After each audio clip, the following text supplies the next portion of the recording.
Hello friends, तर परत एकदा स्वागत आहे तुमचं आपल्या शिव लर्निंग क्लासेस या यूट्यूब चॅनलमध्ये. आज आपण 2 चलातील रेषीय समीकरण सराव संच 1.3 मधले IMP प्रश्न पाहत आहोत. चला तर मग जास्त वेळ न घालवता व्हिडिओला फटाफट सुरुवात करूयात. बघा, पहिला प्रश्न दिलेला आहे, या व्हॅल्यू दिलेत आणि त्याचे निश्चयकाची आपल्याला किंमत काढायची. निश्चयकाची किंमत काढताना आपण काय करतो, क्रॉस मल्टिप्लिकेशन करतो, म्हणजे तिरकस गुणाकार आणि त्यांची वजाबाकी करतो. बरोबर, माझा तिरकस गुणाकार बघा मी इथं मांडून घेतलं. 7/3 गुणिले 1/2 वजा 5/3 गुणिले 3/2. बघा, आता अपूर्णांकाची बेरीज करायची. गुणाकार करायचा आहे. अपूर्णांकाची बेरीज, वजाबाकी, गुणाकार कसा करायचा, भागाकार कसा करायचा, हे आपल्या यूट्यूबच्या चॅनलवर सगळे याचे व्हिडिओ आहेत. कोणी पाहिले नसेल बघून घ्या, त्या आपले सगळे व्हिडिओज त्यामध्ये आहेत. मग आता गुणाकार करताना अपूर्णांकांचा जेव्हा गुणाकार करतो ते समोरासमोरील संख्यांचा आपण गुणाकार करतो. बघा, 7 गुणिले 1 7, 3 गुणिले 2 3 दुणे 6 वजा आहे असा 5 गुणिले 3 15 छेद 3 गुणिले 2 6. आपल्याला बघा हे कॉमन आहे. 6 म्हणजे एक समान त्यांचा छेद आलेला आहे. मग आता काय करणार आपण, एक समान छेद म्हणल्यावर 7 वजा 15 करणार. 7 वजा 15 किती येतात पहा, 8 आणि 7 15 छेद 6. याला 2ने भाग जातो का पूर्णपणे, याला 2ने भाग जातो. बघा 2ने भाग द्या पूर्णपणे. 2 बेत्रिक 6 बेचोक 8. आता ह्याला 4ला भाग जातो 2ने, पण 3ला जातो का नाही. मग आपलं उत्तर काय असणार आहे, वजा 4/3.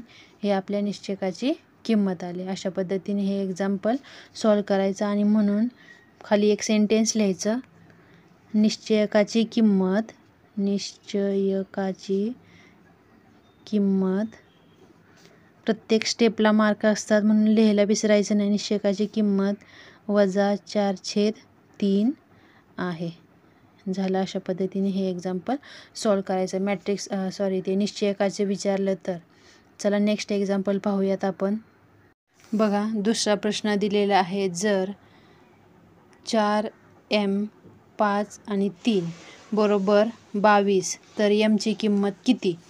तर मग आता हे कसं काढणार आपण, निश्चयकाची ज्याप्रमाणे किंमत काढतो त्याचप्रमाणे ह्याची किंमत काढायची. त्या फॉर्ममध्ये आपण अगोदर हे लिहून घ्यायचं. मग काय करतो आपण, म्हणजेच तिरकस गुणाकार करतो. मग त्या पद्धतीने लिहून घ्या अगोदर. एमची किंमत काढायला लावली म्हणते घाबरून जाण्याची गरज नाही, इथं संख्या नाही आहे म्हणून. एमची किंमत आपण बघा काढूया. इथे सगळ्या किमती अगोदर दिलेल्या आहेत.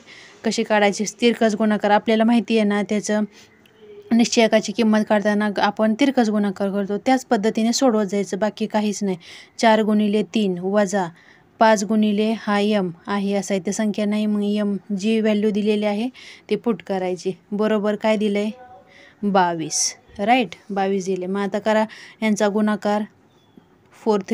4 गुणिले 3 3 चौक 12 वजा 5m 5 गुणिले m 5m आणि 22. बरोबर, वजा 5m. ह्याच साईडला आपल्याला mची किंमत काढायची म्हणून 5m इथे घेतले. बरोबर, राईट हँड साईडला 22 ॲज इट इज. हा +12 आहे, इकडे आल्यावर काय होईल -12. मग -5m = 22 वजा 12 किती येतात. 22मधून 12 गेल्यानंतर 2तून 2 गेले 0, 2तून 1 गेला 1 10. मग m आहे असा इथं ठेवा. हा काय होईल, ह्या m 5mला मल्टिप्लाय आहे म्हणजे गुणिले आहे. इकडं आल्यानंतर काय होईल, भागिले. मग 10 भागिले वजा 5. मग आता बघा 5ने 10ला भाग द्या. 5 1 5 5 दुणे 10. हे वजाचं चिन्ह आहे असं ठेवायचं. mची किंमत किती आली, -2. मग काय लिहिणार आपण खाली mची किंमत, म्हणून mची किंमत वजा 2 आहे. बस, अशा पद्धतीने हे एक्झाम्पल सॉल्व करायचं.